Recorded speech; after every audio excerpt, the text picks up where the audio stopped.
দর্শক আপনারা রিপোর্টটি দেখছিলেন, এ নিয়ে আরও বিস্তারিত জানবো। শাহবাগ থেকে যুক্ত হচ্ছেন সহকর্মী মাহফুজ কামাল। মাহফুজ, গতকালকে তো সরকারের পক্ষ থেকে আওয়ামী লীগের কার্যক্রম নিষিদ্ধের বিষয়ে সিদ্ধান্ত এলো, এরপরে আজকে যারা বিক্ষোভ করছেন গণ অভ্যুত্থানে আহতরা, কি বলছেন তারা? দাবির মধ্যে প্রধান দাবি হচ্ছে যে জুলাই সনদ যেটি সেটি যাতে অতি দ্রুত বাস্তবায়ন করা হয়। সরকারের পক্ষ থেকে 30 দিন সময় দেওয়া হয়েছে। এটি তারা বলছেন তাদেরকে এটি মূলা ঝুলানোর মতো একটি পরিস্থিতি তৈরি করেছে। অবিলম্বে দ্রুত সময়ের মধ্যে জুলাই সনদ বাস্তবায়নের দাবি জানানো হয়েছে। এছাড়াও জুলাই আগস্ট গণ অভ্যুত্থানে যারা আহত হয়েছেন তাদের সুচিকিৎসার দাবি জানিয়েছেন, অনেকে চাকরি চাচ্ছেন। এরকম 3টি দাবিতে তারা আজ এখানে অবস্থান কর্মসূচি পালন করছে গতকাল রাত থেকে। এবং আরেকটি বিষয় তারা বলছেন যে আওয়ামী লীগের রাজনীতি স্থায়ীভাবে নিষিদ্ধের একটি দাবি করা হচ্ছে। মূলত 3টি দাবি এখানে তারা তুলছে বারবার, এবং এরই দাবিতে কিন্তু এই শাহবাগের মতো গুরুত্বপূর্ণ একটি প্রধান সড়ক অবস্থান করছেন, এবং চারপাশে কিন্তু যান চলাচল বন্ধ রয়েছে। এখানে হাসপাতাল রয়েছে, আশেপাশে অফিস আদালত রয়েছে এবং ঢাকা বিশ্ববিদ্যালয় রয়েছে। মানুষের যাতায়াতের একটি বড় জায়গা কিন্তু এই শাহবাগ মোড়। এই জায়গাটিতে এখন যান চলাচল বন্ধ রয়েছে, চারপাশে ব্যারিকেড দেওয়া আছে। এখানে যারা আহত হয়েছেন তারা এখানে এসে প্রচণ্ড গরমের মধ্যে অবস্থান করছেন। মূলত আরেকটি বিষয় তারা বলছেন যে অনেককেই কিন্তু এখানে যে আশ্বাস দেওয়া হয়েছিল সুচিকিৎসার, সেটি এখনো বাস্তবায়ন হয়নি। 3 দফা দাবিতে জুলাই গণ অভ্যুত্থানে আহত ব্যক্তিরা শাহবাগে অবস্থান করছেন, এবং আওয়ামী লীগকে চিরতরে নিষিদ্ধ জুলাই সনদ ঘোষণা করা, অভ্যুত্থানে আহত ব্যক্তিদের সুচিকিৎসা নিশ্চিত করার দাবিতে তাদের এই অবস্থান।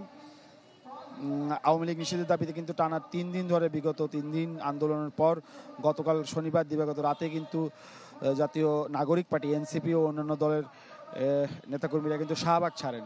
জুলাই গণ অভ্যুত্থানে আহত ব্যক্তিরা তাদের সঙ্গে আন্দোলনে ছিলেন, তবে তারা শাহবাগ ছেড়ে যায়নি। একই মঞ্চে তারা অবস্থান নেন। আহত ও শহীদ পরিবারের সদস্যরাও এখানে অংশ নিয়েছেন। সকাল থেকে কিন্তু এই শাহবাগ মোড় দিয়ে কোনো গণপরিবহন বা ব্যক্তিগত যানবাহন চলাচল করতে দেওয়া হয়নি, শুধু অ্যাম্বুলেন্স চলাচল করতে দেওয়া হয়েছে, এখনও দেওয়া হচ্ছে। ফলে শাহবাগ দিয়ে সব ধরনের যান চলাচল বন্ধ রয়েছে। ফার্মগেট ও সায়েন্স ল্যাব, সরকারি যানবাহন মৎস্যবন মোড় হয়ে হেয়ার রোড দিয়ে চলাচল করছে।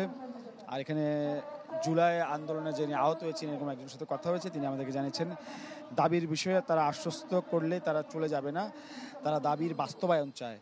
এই জুলাই যারা আহত হয়েছেন তাদের স্বীকৃতি চায়, এবং তাদের রক্তের উপর দিয়ে আজকে উপদেষ্টা মন্ত্রী সদস্যরা ক্ষমতায় আছেন, অথচ তারা আহত যোদ্ধাদের দাবি পূরণ করতে পারছেন না।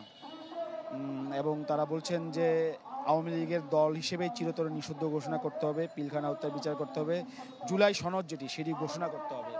30 দিন যে সময় বেঁধে দেওয়া হয়েছে এটি আরও বিলম্ব হতে পারে বলে তারা আশঙ্কা করছেন। এই কারণে তারা বলছেন যে অতি দ্রুত সময়ের মধ্যে যাতে জুলাই সনদ যেটি সেটি যাতে বাস্তবায়ন করা হয়। মূলত শাহবাগ এলাকায় এখন জুলাই অভ্যুত্থানে যারা আহত হয়েছেন তাদের পরিবারের সদস্যরা এবং যারা আহত হয়েছেন তারাও কিন্তু এখানে অংশগ্রহণ করেছেন। মূলত এই শাহবাগ মোড় এখন অবরোধ বা যান চলাচল বন্ধ রয়েছে, এর মাঝে তাদের অবস্থান কর্মসূচি চলছে। আগামীকাল প্রথম কর্মদিবস শুরু হবে, যেহেতু আজ সরকারি ছুটি ছিল, আজকে কোনো অফিস আদালত খোলা হয়নি, কালকে প্রথম দিন কর্মদিবস শুরু হবে। এবং যান চলাচল যদি স্বাভাবিক না হয়, এখানে যারা আশপাশে সচিবালয়, ঢাকা বিশ্ববিদ্যালয় এবং শাহবাগ মোড়ে অনেকগুলো হাসপাতাল রয়েছে গুরুত্বপূর্ণ, এখানে যারা নিয়মিত চলাচল করে তাদের কিন্তু ভোগান্তিতে পড়তে হবে। এখন দেখার বিষয় যারা এখানে অবরোধ করছেন বা অবস্থান নিয়ে রেখেছেন তারা কি সিদ্ধান্ত নেয় রাতের মধ্যে। জি মাহফুজ, অনেক ধন্যবাদ যুক্ত হবার জন্য। শাহবাগ থেকে জানাচ্ছিলেন আমাদের সহকর্মী মাহফুজ কামাল।